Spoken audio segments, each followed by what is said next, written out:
Welcome to this discussional video on the subject of terrain for Warhammer 40,000 11th edition. I would say it's been one of the main subjects that's come up, one of the main changes for 40k is the new structure and layout for terrain for Warhammer 40,000. So we're going to take a look at that here in this video. Good points, bad points, and as per usual for these videos, I'd love to hear from you in the comments section below. And do correct us if I've got any rules wrong, or if I'm interpreting the rules incorrectly and so on. Before we get stuck in, just shout out for our sponsors. So this battle mat here, it's turning out to be one of my favourites. It's called Badlands. It's one of the newer mats from GameMat.eu. This one is actually double-sided. You can get it in the double-sided option. So it's got Toxic Badlands on the other side. You can just flip the mat over and you get the two tables out of the one mat. It's available in the 60 by 44 inches for your regular games of 11th edition. So do check out GameMat.eu for that. I've got a couple of bits of their terrain from the industrial terrain set and the warp portal. Those pieces there from GameMat.eu as well. So link below, and don't forget to use the discount code, which will give you 11% off across the store, and they are shipping worldwide.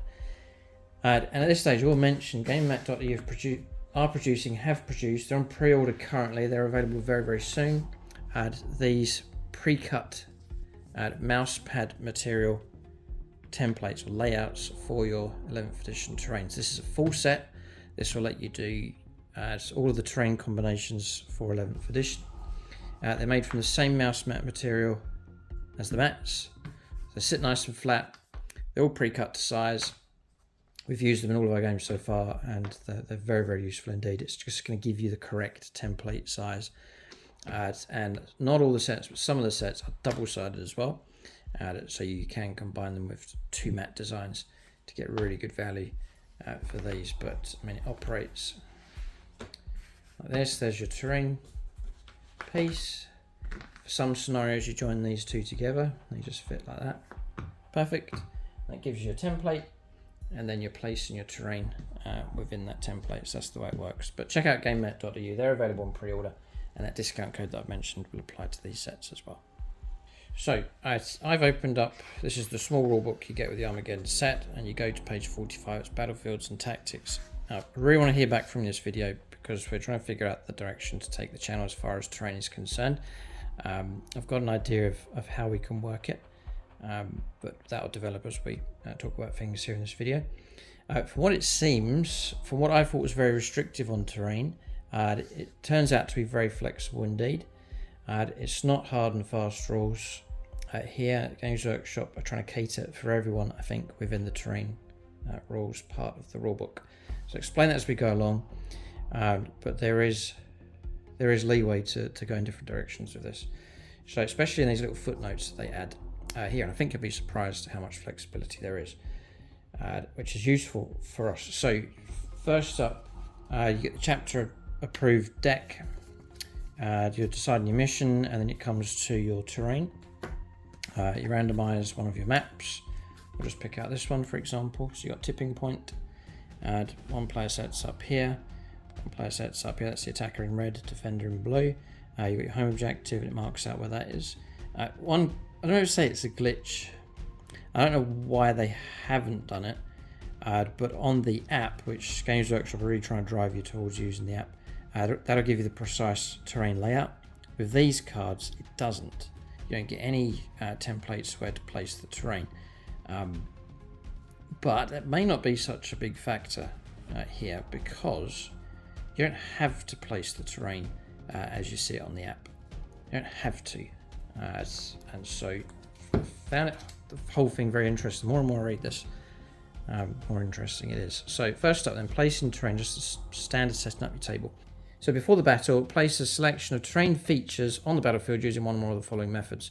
So they're trying to categorize terrain and keep it within a boundary, so that you know what models are in that terrain, you know where your edges are for obscuring and so on. So that's totally fine, I get why they're doing that. So you place a well-defined boundary such as a base or a mat, such as we've mentioned already, one of these mats here from GameMat.eu.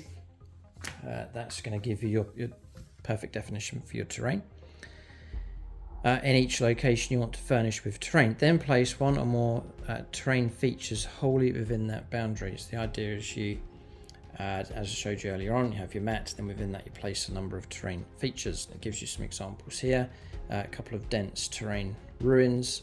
This one has a mixture, 2 dense terrain ruins, then a light piece of terrain, a smaller ruin, a lower one, just there. So that's quite iconic for 11th edition. You have your outline mat, place the terrain within it, but you don't have to do that. You can go for, you place one terrain feature directly on the battlefield. So this is a piece of terrain with no boundary on it, just the terrain piece itself, straight onto the board. The other option, and these are all so that you can choose which way you want to go. The other is to place 2 or more terrain features directly on the battlefield in such a way that together they define the boundary of an area. So how we used to play it in 10th edition, you place terrain pieces on the board, and then you're defining their edge, usually with a physical edge of the terrain. So you don't have to use these defined mats. Found that interesting at Games Workshop. Here, given the option, you can use terrain or set up terrain however you wish. It's quite flexible. Either use the mats to define your board. So if I illustrate, I think it would be better. So you can go down this route, terrain mat on the board, and then terrain pieces within that mat. So that doesn't quite fit. So it does fit like that. Okay, so you could go like that. There you go. So mat, terrain pieces. Or it says you can go this route, place a terrain piece on the board.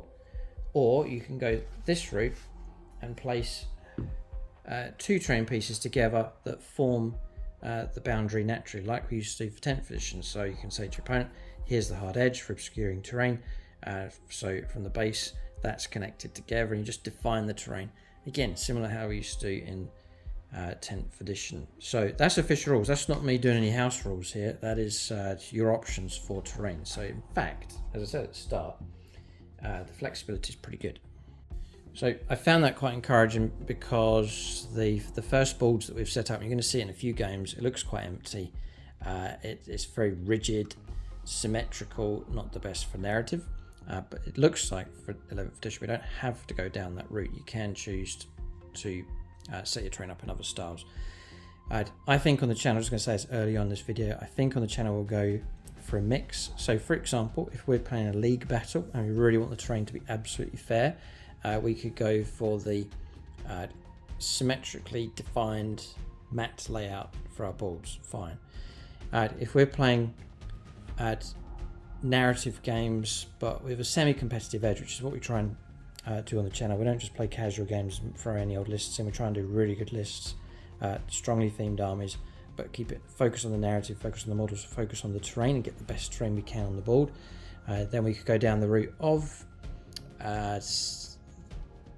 any of these ones here. So the options really are there. In each case, the area of the battlefield occupied by the boundary or terrain feature is known as a terrain area. It's just you define your terrain, which is totally fine. You just agree with your opponent what's what. A mission's deployment map may define the location and dimensions of each terrain area. Otherwise, players must agree on this before the battle. So there again is your flexibility. You can follow the terrain layout as given, like on the app when it generates a deployment map for your games, but you don't have to. As it says here, if you go the other direction, just as long as both players are in agreement with the terrain layout on the board, then you're good to go.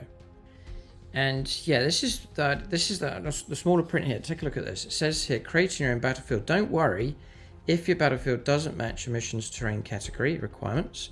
Just do the best with the terrain features you have. So don't get the impression of 11th edition, oh no, all my terrain is obsolete. I have to just go by the strict new terrain rules and so on and so on. That may well be the case if you are playing some kind of official games like a tournament and so on. You may be in a group of players or a club that wants to go down that route, but officially you don't have to. And so if you're playing with a group of friends and you still want to play genuine, legitimate 11th edition, you've still got the great flexibility of terrain.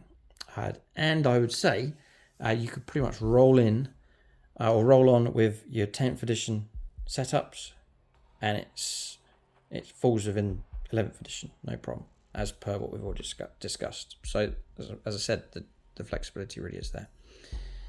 So if it doesn't match the terrain feature requirements, just do the best with the terrain features you have. If a mission does not provide you with guidance, it will be up to the players to decide how to create the battlefield. When doing so, keep in mind that dense terrain features have the greatest impact on visibility. So it's now talking about balancing the game out, trying to make sure it's fair, and movement on visibility and movement. Battlefields with too few dense terrain features can advantage armies that rely on shooting or disadvantage armies that rely on melee. Also remember to leave sufficient room around dense terrain features for larger models such as monsters and vehicles to maneuver, especially near the edges of the battlefield. So that's just common sense, usual stuff for terrain setup. So bear in mind your dense terrain is your obscuring terrain that will block line of sight. So you want to have enough of that on the battlefield, and you want to have it evenly spread around the battlefield to make it fair.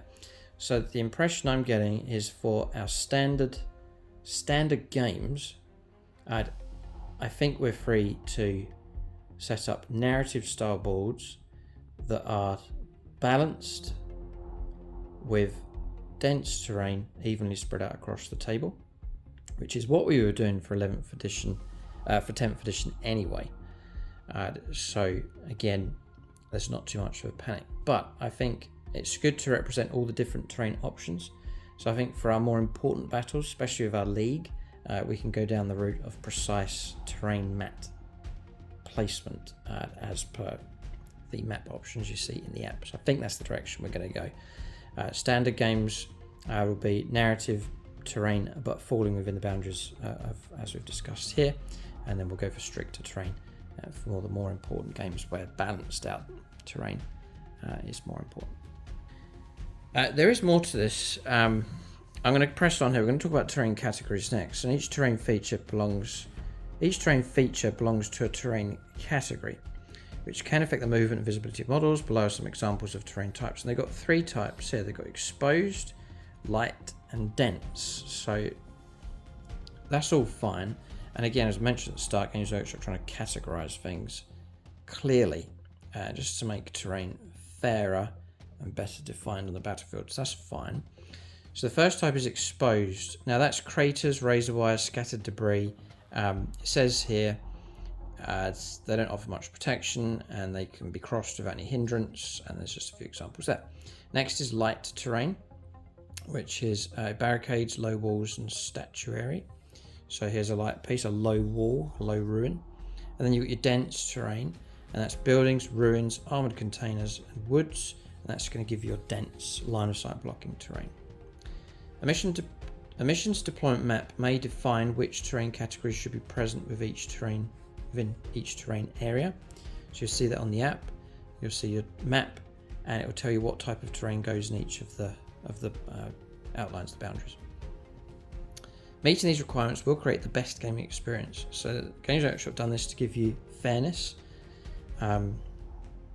which is fine. Like if you are playing against someone, maybe you don't know them, maybe you want to make sure that everything is fair, then Games Workshop have catered for that, especially in the tournament scene. And it was already done in previous editions anyway, but for this edition here, it's well defined within the rules. Balanced out table, balanced out terrain as well, just to make sure that it's fair for both sides. Now that's great from a tournament perspective, but it's not realistic. It's very, very rare, if not never happens in real battles where terrain is fair for both sides. So that's something to bear in mind. So I think we'll try and hit in the middle, where we'll go for nice narrative terrain that isn't necessarily 100% balanced for either side, but nice narrative terrain that is genuinely fair for both sides, keeps its narrative theme, and terrain that both players are in agreement on and are happy with, and well defined as well, as per any of these rules that we choose here. So meeting these requirements will create the best gaming experience. Note that terrain features showing the same terrain area belong to different terrain categories. So this is where I personally, I'm not so keen on this one, and that is where you have a terrain area that has different types of terrain. So you could have 2 pieces of, like it shows you here, 2 pieces of dense terrain, and then within that same boundary is a light terrain piece. I think that's needlessly complicated and that's an area of complication where you've got different types of terrain. We'll get used to it, but I don't think that's needed. You could have just said, this terrain feature is dense terrain. This terrain feature is light terrain. That would have been a lot easier, a lot less confusing for both sides.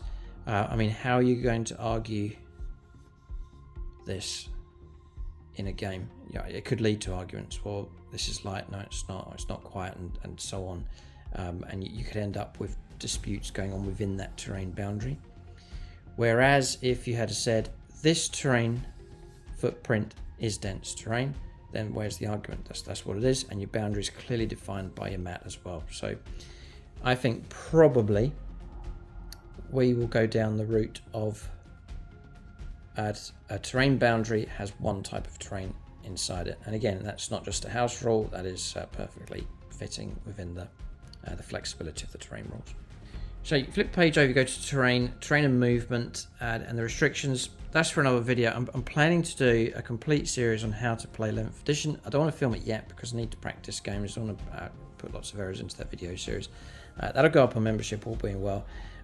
It's worked really well on HOBTV. I've done a series breaking down and going through how to play bolt action 3rd edition. So if you start with that video series, by the end of it, you'll be fluent in that rule set. It goes through all the rules. And that's not a discussional video or giving my opinion about the rules. It's just straight up telling you how to play the game and using examples on the board and stuff. And it's worked really well over on HOBTV. So I hope to do that here for 40K 11th edition. So if you're on membership, you can look forward to that. I'm going to guide you through step by step. I'll break it down into separate videos. So if you want to go over the terrain rules, that'll be a separate video, and you can brush up on that and choose which sections you want to go through. But it'll be in chronological order. And it'll get you fluent in 11th edition, no problem at all. So I'll cover that in that video. It's not really totally relevant. It's just talking about how terrain works. But there is something else that came up. Yeah, found it. It's hidden away here at the back. So if you go to Rules Appendix and you go to page 88, top left corner, objectives not within a terrain area. So usually what you're doing, it's very interesting they put this in the book. So here's your terrain feature, like so. One of the points of discussion for 11th edition in its build-up, people were saying that your objective markers, the 40mm objective markers, are now redundant. But they're not redundant. You can use them. Really, instead of objective markers being your objective marker, you know, giving 3 inches of it and so on, Games Workshop have made it so that the terrain feature becomes an objective. That's gone down very well. The vibe is that people really like that idea. You're fighting for a piece of terrain. Absolutely fine. So the boundary of your objective is now the edge of your terrain feature. I'm totally in favour of that. It's a great move. You can still use these to denote that that is the objective terrain feature. So it doesn't matter where you place that, but it just shows you that on the battlefield that is a terrain feature, that is an objective terrain feature. But there is something else.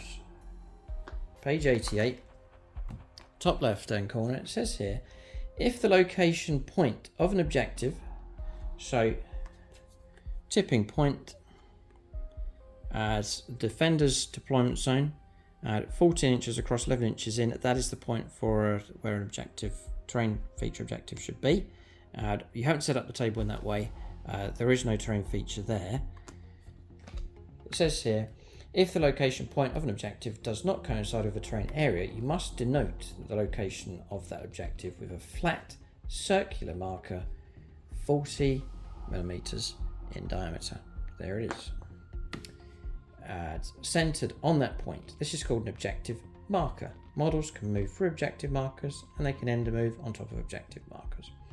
A model is in range of an objective marker if it is within, there it is, 3 inches horizontally and 5 inches vertically of that objective marker. When measuring distances to and from an objective marker, measure to and from the closest part of it.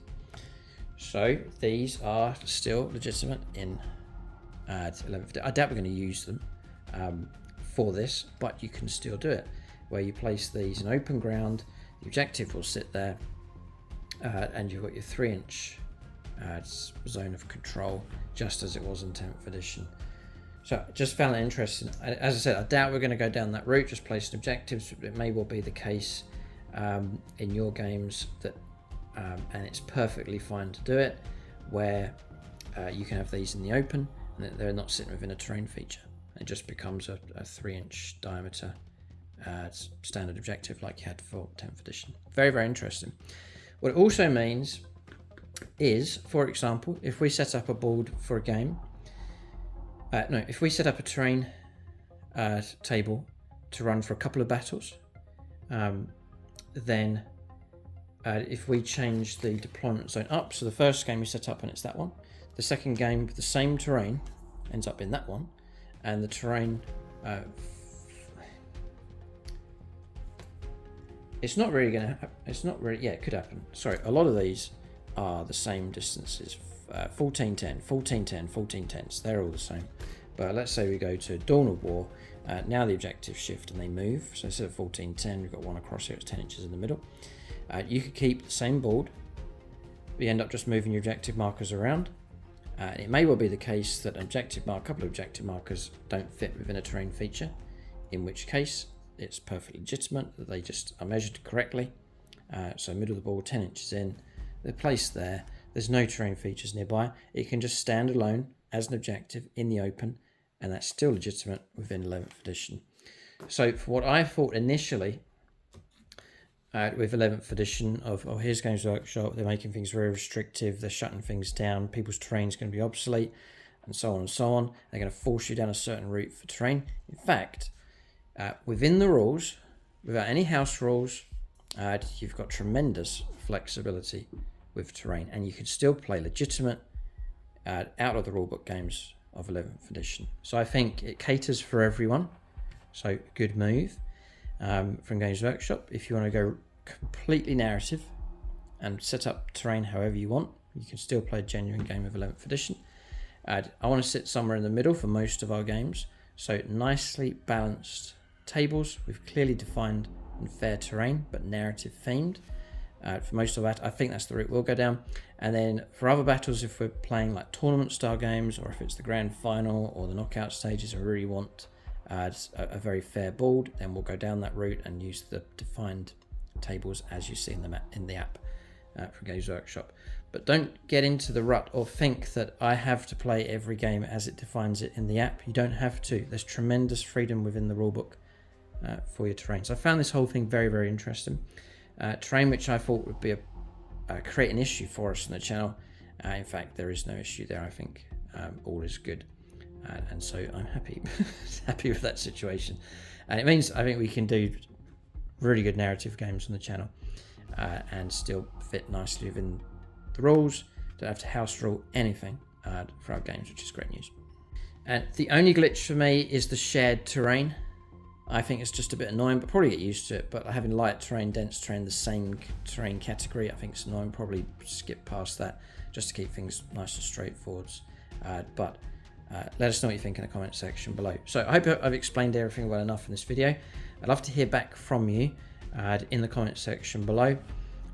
Were you aware of all these rules, like the extra rule there in objectives on page 88, top left hand corner?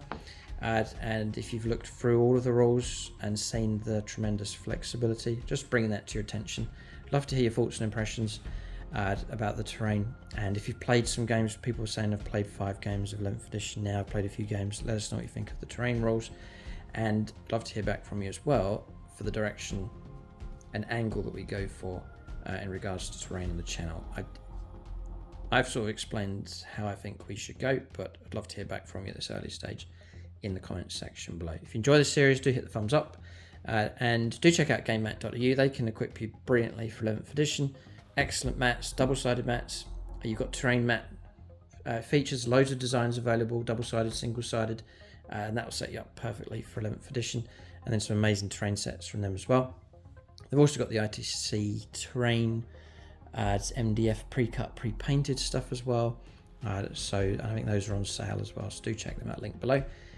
And use the discount code for 11% off across the store. Hopefully 11th edition so far, I think it's looking like a really good edition of 40k, but that's all open for discussion. Thanks for watching, tune in next time.